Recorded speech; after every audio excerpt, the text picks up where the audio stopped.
Olá pessoal, tudo bem? Sou eu de novo.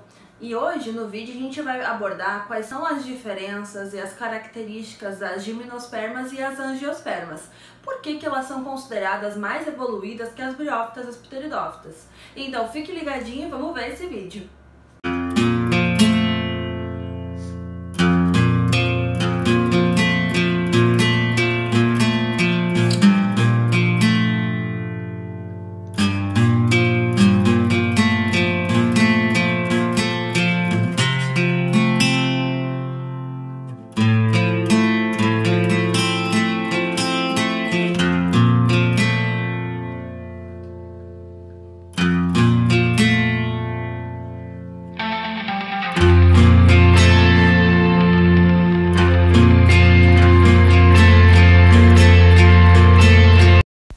Então, galerinha, vamos falar um pouquinho sobre esse novo grupo, tá?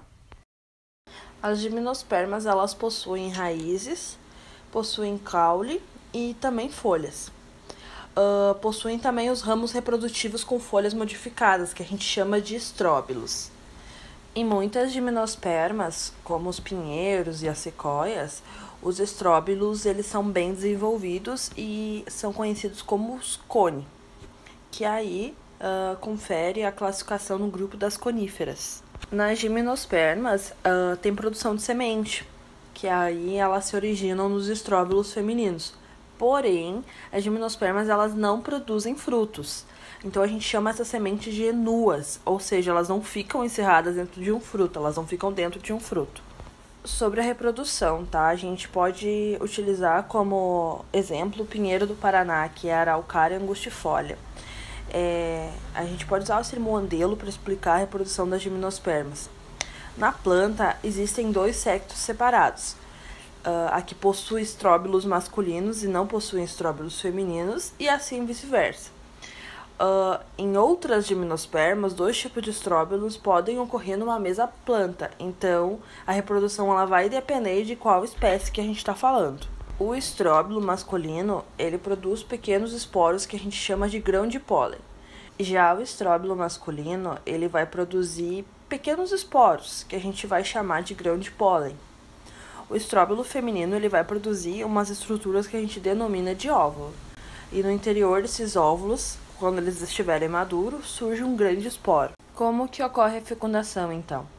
A fecundação ela vai ocorrer quando um estróbilo masculino vai se abrir e liberar uma grande quantidade de grão de pólen.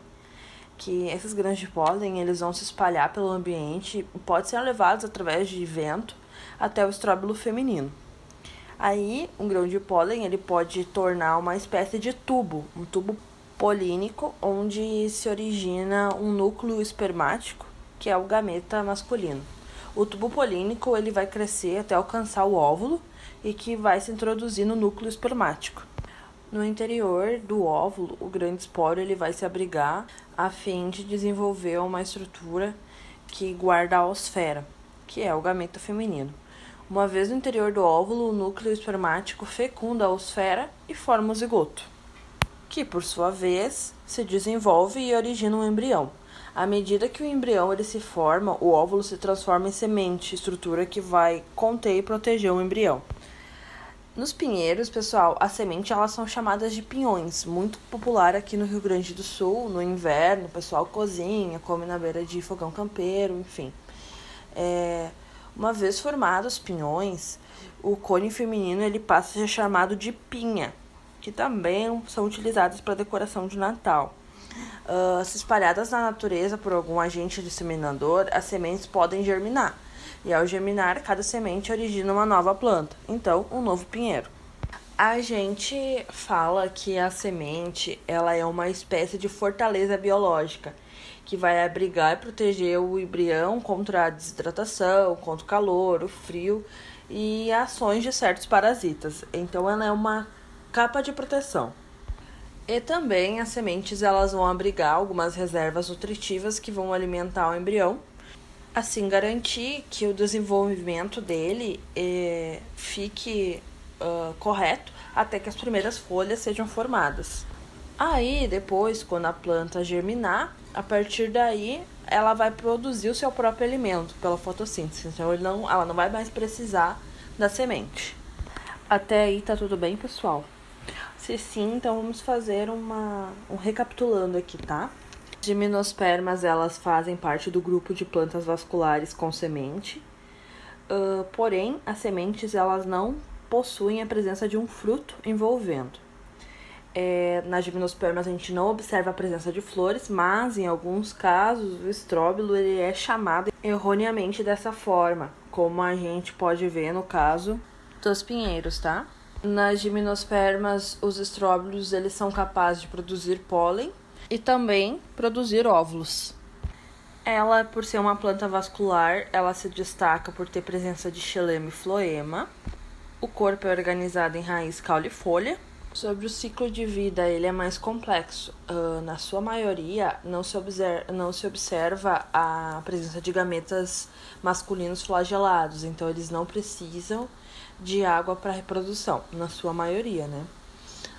Já vai precisar de vento, enfim, porque na maioria se observa a presença do grão de pólen, que são os responsáveis por garantir que os gametas masculinos eles cheguem até o gameta feminino.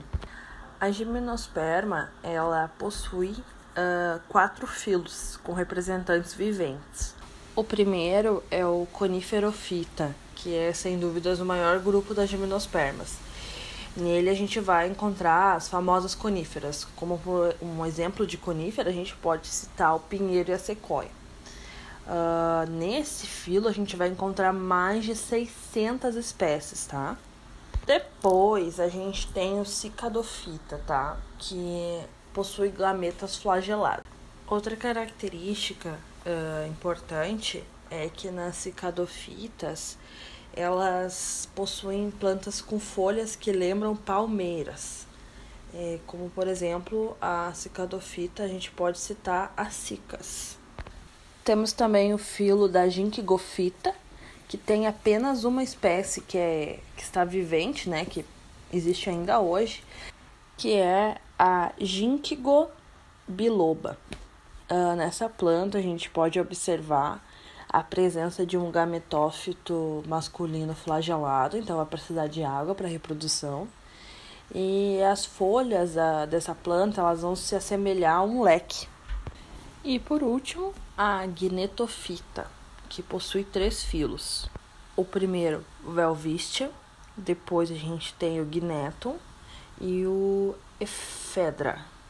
Aí, nesses 3 gêneros, a gente encontra algumas características que se aproximam das angiospermas, tá?